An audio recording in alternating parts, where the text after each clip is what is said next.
안녕하셨어요. 지지난주 목요일 날 출발해서 지난 금요일까지 8일간의 파라과이 선교여행 무사히 마치고 돌아왔습니다.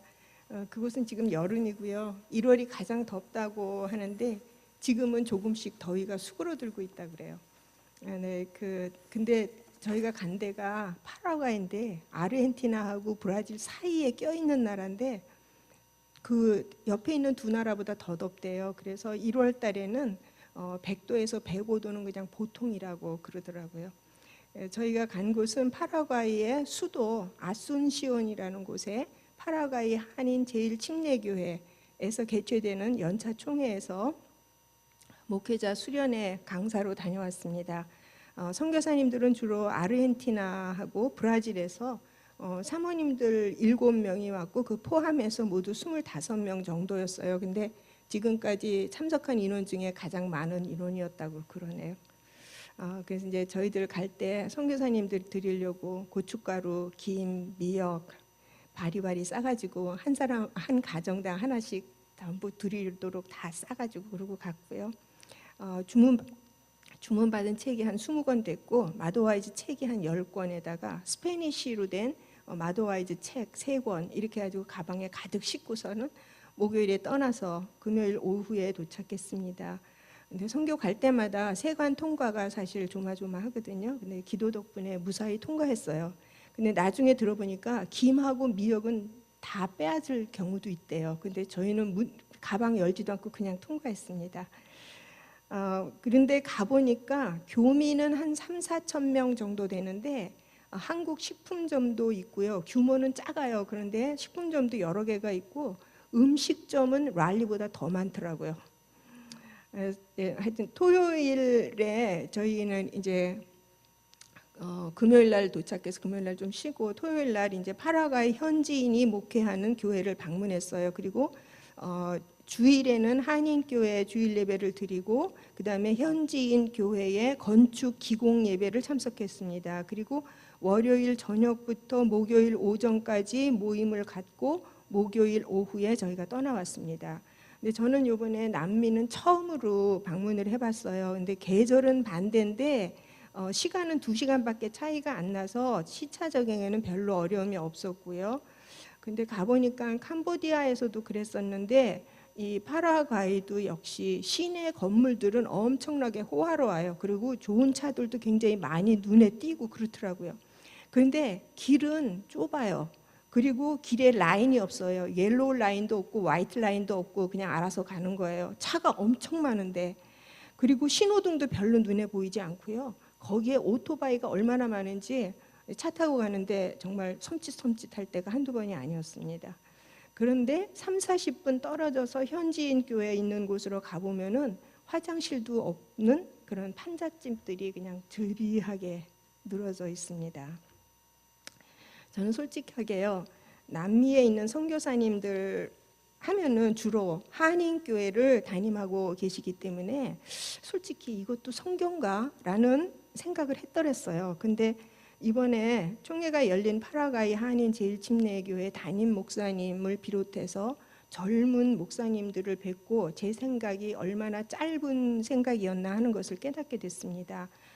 저희가 갔던 그 교회 한인 제1침례교회 그 담임 목사님은 16살에 남미로 이민을 와서 말도 안 통하는 곳에서 겨우겨우 고등학교를 졸업하고 그리고 선교사 소명을 가지고 받고 그리고 한국하고 미국에서 신학 공부를 하고 그 다음에 한국 교회의 파송을 받아서 파라과이로 다시 돌아와가지고 현지인 교회를 개척하고 목회하는 중에 한인교회 목회자가 교통사고로 소천을 하시게 돼요.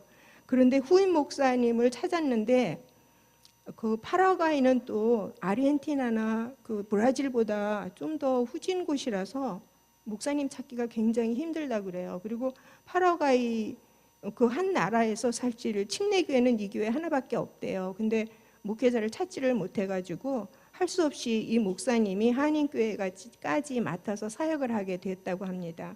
그래서 한인교회하고 파라과이 현지인 교회를 맡아서 힘겹게 사역을 하고 있다가 마침 그 현지인 교회 사역자 될 사람을 하나 찾아가지고 그분을 교육시키고 훈련시켜서 그 현지인 교회를 맡기고 그 다음에 한인 교회 목회를 하면서 현지인 교회 개척을 돕는 일을 하시는 것을 보았습니다.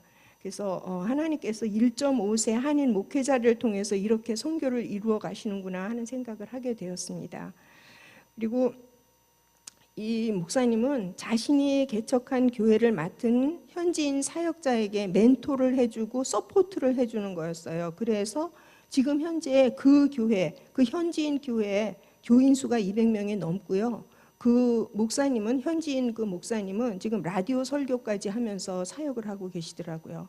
그리고 동네 주민들이 애들 교육을 좀 맡아달라고 해가지고 유치원을 세워서 지금 현재 유치원 학생이 40명이 넘고요. 그리고 이제 차츰차츰 초등학교도 세우고 또 점점 더 넓혀가려고 하는 계획을 하고 있다고 그래요. 그리고 이 한인교회 그 목사님은 다른 곳들에도 현지인 사역자들을 교육시켜서 교회 개척을 돕고 있다고 하는데 그 중에 하나가 주일에 방문한 그 건축 기공 예배를 드린 으빠네 센트로 교회입니다. 기공 예배를 드리는데 거기는 정말 화장실 없는 데였어요. 완전히 판잣집이라고도 하기가 어려울 정도로 그런 지역이었거든요. 그런데 거기 기공 예배를 드릴 적에 그 200명이 넘는 그 교회에 그 한 자매가 나와서 간증을 하면서 우리도 10년 전에 당신들과 같은 형편이었다고 말하는데 아마 개척교회 그 사역자하고 교인들에게 큰 힘이 되었을 줄 알아요. 근데 사실 그 지역도 그랬대요. 그 지역도 제가 그 기공예배 하는 그 교회 주변은요 정말 형편없었어요. 그랬는데 그 200명이 넘는 교회의 주변은 집들이 그냥 괜찮았거든요. 근데 그곳도 10년 전에는 그런 형식이었대요. 근데 그 주변에 있는 그 교회 주변에 있는 집들이 전부 교인집이고요. 그 교인들이 그렇게 못 살다가 그 기독교가 전파되면서 그 지역이 그렇게 좋아졌다고 그러더라고요. 그러니까는 기공 예배 드리는데 그 사람들이 상당히 감동받았을 걸로 봐요. 그리고 이제 월요일 저녁부터 목사님 강의가 시작됐는데 어떤 한 목사님이 딱 일어서시더니 무슨 월요일부터 강의를 듣느냐고 우선 쉬는 게 중요하지 않겠냐라는 말을 하더라고요. 그래서 여기 좀 분위기가 이상하다 그런 느낌을 좀 제가 받았습니다. 근데 그냥 강의는 시작했고요. 목회자 영성에 관한 것이었는데 내용들이 조금 학구적인 그 이론적인 것도 있는데 거기에 이제 실제 목회 경험하고 연관지어가지고 그것을 설명을 하니까 강의를 월요일부터 강의 듣는 날고 하는 그분이 제일 앞에 앉으시고 그 선교사님들이랑 사모님들 전부 앉아 있는데 정말 한 분도 움직이는 분 없이 끝까지 강의 잘 들으시더라고요. 그 수요일 이제 월요일 저녁 때 강의 시작해서 화요일 날 오전 오후로 강의하고 수요일 오후 이제 오전 강의를 하고 그 다음에 오후 시간에는 총회를 하고 그 다음에 강의인데 저희 목사님이 이제 저녁 시간에는 강의를 하지 않을 테니까 회의를 마무리 짓고 교제도 하라고 그랬어요. 그랬더니 도리어 선교사님들이 아니라고 강의를 더 들어야 되겠다고 분위기가 조금씩 이렇게 달라졌었어요.